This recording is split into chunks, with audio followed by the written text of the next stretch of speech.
So, on social media, as you're aware, for the last, I'd say, 4 or 5 days, Sky News and a lot of the news articles that have been talking about this individual here, Shamima Begum, regarding whether she should be allowed back in the country after leaving the country back in 2015 to sort of join ISIS, which is a terrorist group, and now she's looking to kind of say I want to come back to the UK.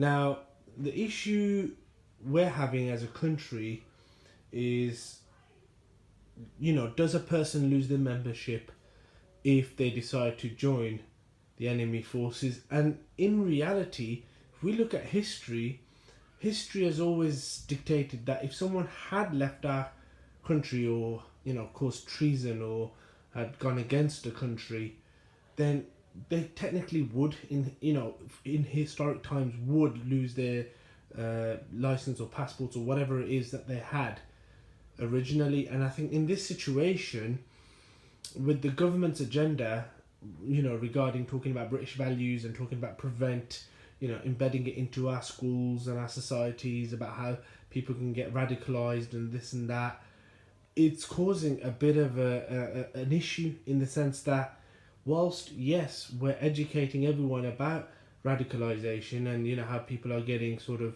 brainwashed and all that to join extremist groups and terrorist organizations, and they're being sort of, persuaded into stuff like that nature. However, what we haven't really delved in, and the government haven't delved in, and I think they've kind of let us down here, is, well, have we looked at all aspects of keeping the public safe, in the sense of, what if someone has become radicalized? What do we do? Because I remember, and this is fact, by the way, I remember the 7/7 bombings and all of the Manchester bombings.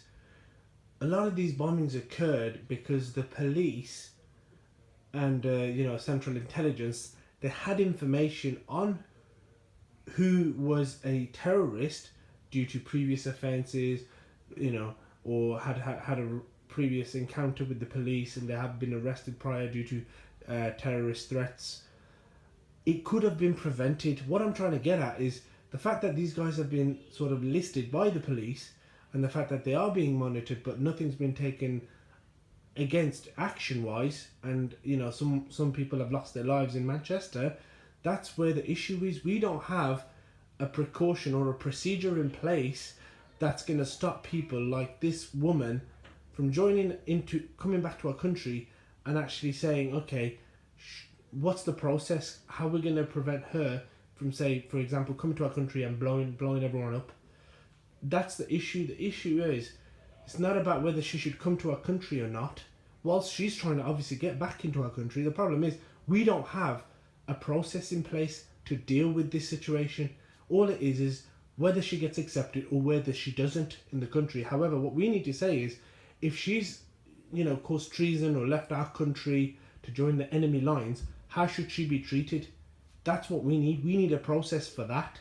And I know with all this Brexit stuff and all this stuff about immigration and, tightening our borders and whatever, again, everything should have a process. And the process needs to be led, in my opinion, by the people. So now, a lot of people saying, look, this isn't even amongst the debate. Why should she even be given airtime? Why should she be given time to even given the option to come back into our country? What we need to do is actually say, well, what's the processes have we got in place? Does it allow her to come back? And also, what's our processes for radicalization? Can we prove that she was radicalized? Do we have evidence that she was radicalized? And what's her affiliation to ISIS? Can we get information from her? Can we get intel from her? Because at the end of the day, anyone who's kind of gone against the enemy and have joined the enemy lines, we should be able to get intel from that. We should get to know, okay, who's the leaders? Who's the people who are in charge of this extremist group?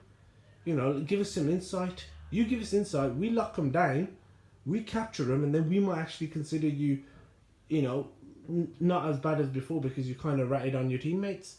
So in a way, I think we really do need to look at our processes, and I think our processes at the moment are really letting us down, and especially the people, as you can see online.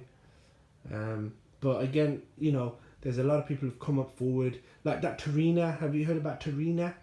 Tarina Shafik, who was only given 2 years. Originally was given, I think it was 5 or 10 years.